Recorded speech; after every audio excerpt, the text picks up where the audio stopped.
Everybody had one, or everybody knew somebody who had one. The fad of the 90s, the Beanie Babies. This is a story of a couple who took Beanie Babies a bit too far. It was 1993, and Beanie Baby was about to take their first step into the retail market, and that step would be a turbulent one. Beanie Baby had 9 original bears, and few stores wanted to stock them. They didn't believe in the product, they didn't believe it would suit well in their store, and they didn't believe that it would sell well. They didn't believe in the validity of the bear.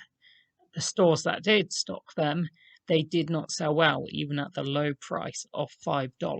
Beanie Babies was a new type of bear. They were designed differently.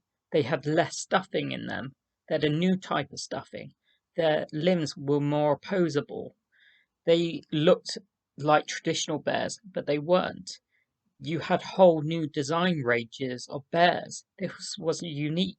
This was new to the market, and people were hesitant to get in on this new trend.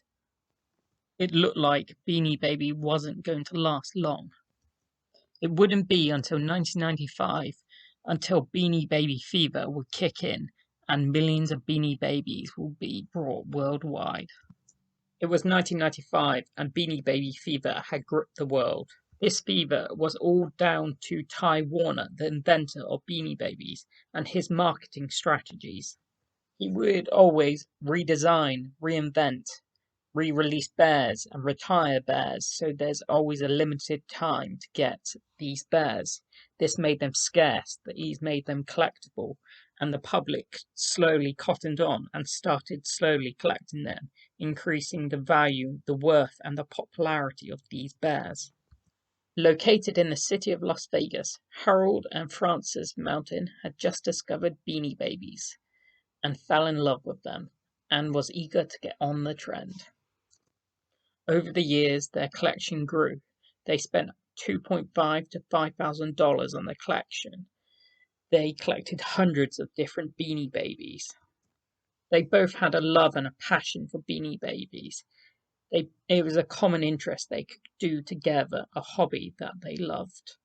But as their collection grew, the love for each other started to grow apart. In 1995, the love that they had for one another had faded away, sadly, but they still had a love for Beanie Babies.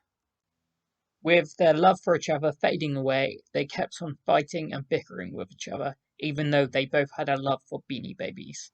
It was 1999, and their love for each other had completely gone, and there was only one thing for them to do now: get a divorce and split their assets. So they proceeded to get a divorce and split their assets.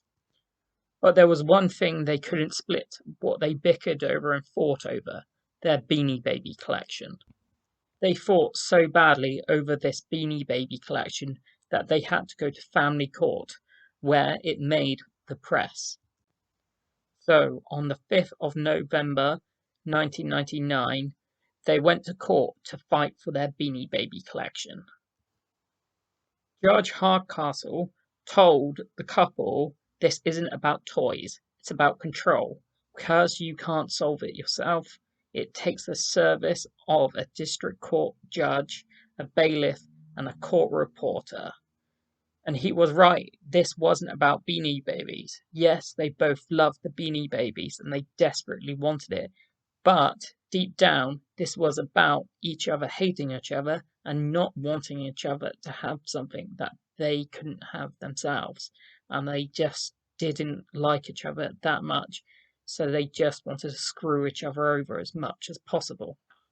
During the proceedings, Harold Mountain filed a motion to get his share of Beanie Babies, but this annoyed and frustrated the judge. So there was only one option to resolve this matter. The judge ordered them to bring their Beanie Baby collection to court, empty it on the floor, sit by the Beanie Baby collection, and pick one Beanie Baby per turn until all the Beanie Babies have gone.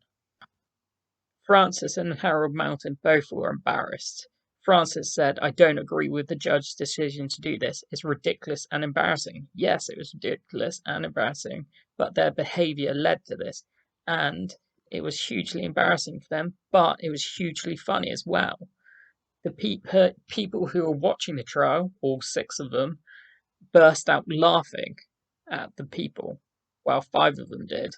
The other one must have just tried to hide it. But it was just hugely funny. They couldn't stop laughing at the couple sorting out Beanie Babies. In the end, they both got an equal share of their Beanie Babies and left court. In 1999, Beanie Babies decided to retire their Beanie Baby collection, and their value went up in price. But in 2000, when they reintroduced Beanie Babies, the value of their Beanie Babies went down significantly. This must devastate the Mountains, Francis and Harold. All they fought over in court, their broken marriage, the horrendous fights they must have done over their Beanie Baby collection, only for it to become worthless and worth nothing. Just them sitting there with their Beanie Babies, knowing they've lost everything. In the end, I think this story is incredibly embarrassing and stupid and silly. But I think we can learn from this story. One, that we can get too caught up in stuff. And two, we should all stick the hell away from Beanie Baby. Thanks for watching and listening. I hope you enjoyed it. We have loads more stuff on the channel like Build-A-Bear news. We're going to do more pop culture box and a lot more Bearcast where we look at alternative bears to Build-A-Bear. Like and subscribe if you want more of this content. Just thank you for watching. We appreciate it. And remember, stay away from Beanie Babies.